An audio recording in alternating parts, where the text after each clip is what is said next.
G'day guys and welcome to my channel. My name is Danny Bird. If you're new to the channel, welcome. I hope you consider subscribing.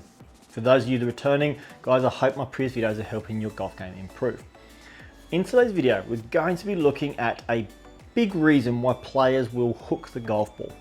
Now, learn to control the club face is one of the factors to being able to stop hooking the golf ball, but there is something that a lot of players do without realizing in their setup that actually causes the ball to miss way to the left as a right-handed golfer. So if you're like me, at some point in your golf career, you've probably struggled with the hooks, or in this instance, maybe you are currently struggling with hooking the golf ball.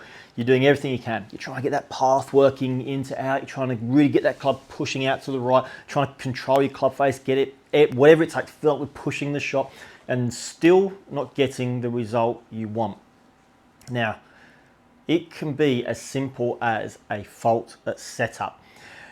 Watching recently some golf swings of Bryson DeChambeau, something really stood out to me, and I thought, I'm going to give that a try. And so I did. And wouldn't you know it, the golf ball flew straighter. What is the one thing I tried, I'm sure you're thinking? Well, it was how I'd set my forearm on my lead arm up at address. Now, traditionally when I set up to the golf ball, I will set myself like this, okay? So my forearm is turned in.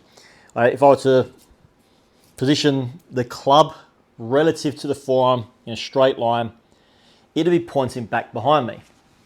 Now, when I set my arm like that, and then I come through my hitting area, my forearm will roll, and then my club face is overly rotated.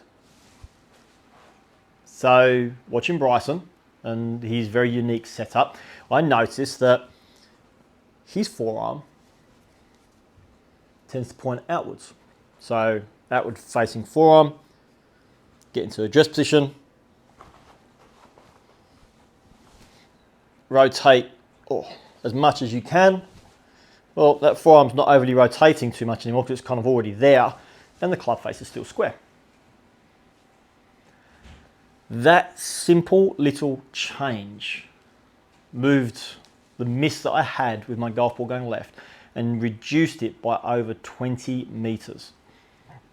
As simple as over rotation and pre-setting, the arm didn't need to rotate anywhere near as much. My club face still rotated, my right hand still did its job. I didn't lose any distance, but I gained a ton of accuracy. So I'm gonna ask you guys to consider that next time you're hitting golf balls. Have a look at how your right arm, or your lead arm I should say, is positioned. Do you have your arm turned in? Is your forearm turned in? Is it pointing behind you if we were to place a golf club positioned out of it? Or is it set, let's say, open, where the club would point more directly in front of your body line? So how do we go about getting that set up? It's actually pretty simple. So we're going to get ourselves into a setup position. What I'm going to do is place the golf club on my body line. I'm then going to open up my arm completely. I've opened my hand up here. I'm then going to hold my lead arm. I'm going to turn my hand. I'm going to take my grip.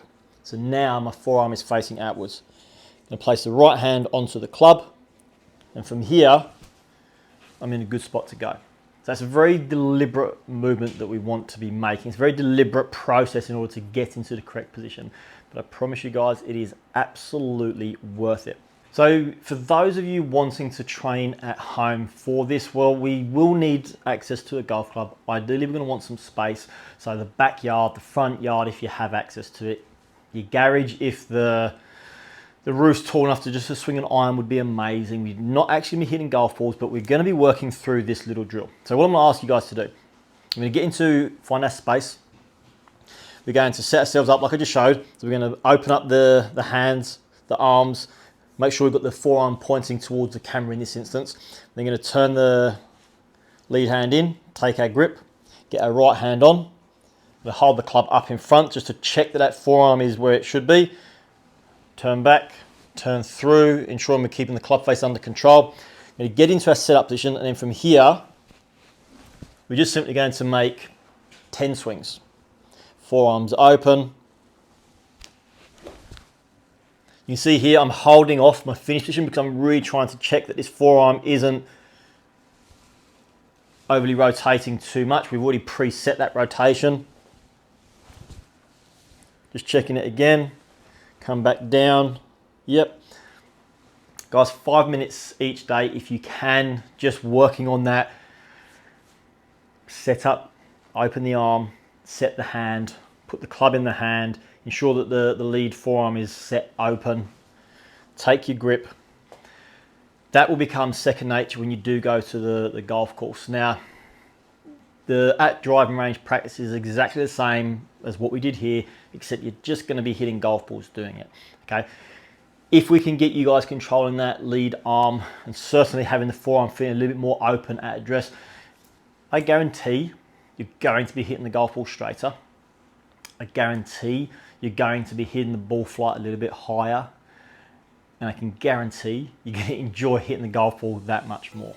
As always, guys, I appreciate you taking the time to watch today's video. I do hope that today's video is going to help you eradicate your hook shots. If you thought today's video was good, helpful, useful, please consider giving it a thumbs up. That little thumbs up goes a long way to helping the channel grow and the video reach greater across the YouTube platform. If you have a question or a comment about today's video, please feel free to leave the comment below. As you will see in previous videos, I always personally get back to every single comment. If you have a friend, family member, playing partner that's maybe struggling with hooking the golf ball and they're talking to you every week about all the things they're trying, maybe consider sharing this video with them because it could be just what they need. If you haven't already, please consider subscribing to the channel. And if you have subscribed, thank you. Make sure you hit that little bell so you get notified when the videos release each and every week.